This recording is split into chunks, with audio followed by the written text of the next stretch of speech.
Episode 3. பலிகூடம் கணக்கு. விஜயநகர அரசின் மாளிகையில் ஒரு நாளில் அரசர் கிருஷ்ணதேவராயரின் மந்திரிகள் சற்று மனமுடைந்தனர்.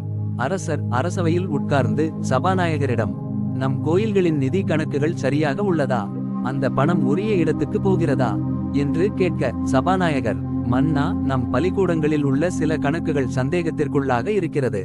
எனினும் அதை சோதிக்க தயார் இல்லை. அதை கேட்ட தெனாலிராமன் சிரித்துக்கொண்டு, மன்னா, நீங்கள் அனுமதித்தால் நான் அந்த நிதி முறைகேட்டை பற்றி சோதிக்கிறேன்.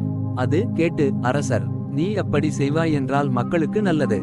ஆனால் எதுவும் காட்டாமல் இருப்பின் நீயே சிரிப்பு புள்ளியாகி விடுவாய். தெனாலி அரசரின் சவாலுக்கு தயங்காமல் ஏற்றுக்கொண்டு கோயிலுக்கு சென்று பலிகூடத்தில் கணக்குகளை ஆய்வு செய்யத் தொடங்கினார். பலிகூடத்தின் சூழல். கோயிலில் பலிகூடத்தின் தலைமை கணக்காளர் குப்பன் வரவேற்று, அரசன் உங்களை அனுப்பி இருக்கிறாரா? எதற்காக? தெனாலி சமரசமாக சிரித்துக்கொண்டு, கோயிலின் தர்ம பணிகள் சிறப்பாக நடக்கின்றனவா என்பதை தெரிந்து கொள்ள வந்தேன்.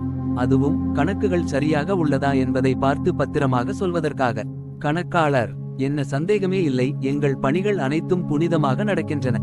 தெனாலி ஒரு புத்தகத்தை எடுத்துக்கொண்டு கணக்குகளை ஆராய்ந்து பார்த்தார்.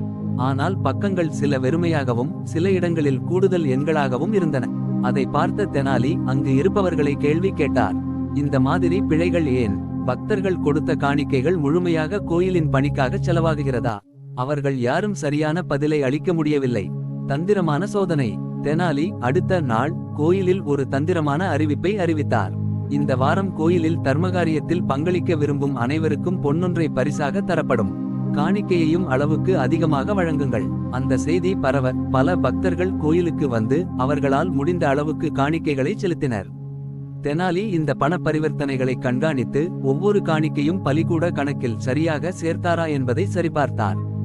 முடிவில் காணிக்கைகளில் ஒரு பகுதி காணாமல் போனது. முறைகேட்டின் வெளிப்பாடு. தெனாலி மறுநாள் அரசரின் அரசவைக்கு வந்து தன் கண்டுபிடிப்புகளை விளக்கினார்.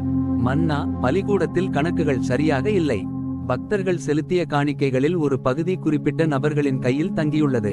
அரசர் அதிர்ச்சியடைந்தார். அதை பற்றி நிச்சயமாக தெரியுமா?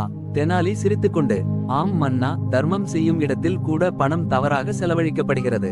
அதுவும் பலிகூடத்தின் கணக்காளர் குப்பனின் கைவரிசையால்.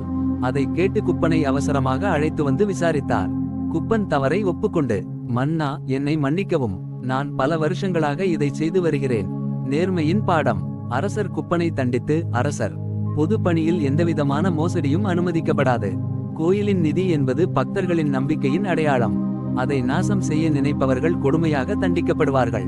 தெனாலி அரசருக்கு, மன்னா, நேர்மையாக செயல்படுவது தான் எந்த அமைப்பின் தோழமைக்கு அடித்தளம். நம் ராஜ்யம் இதை முடிவாக கடைபிடிக்க வேண்டும்.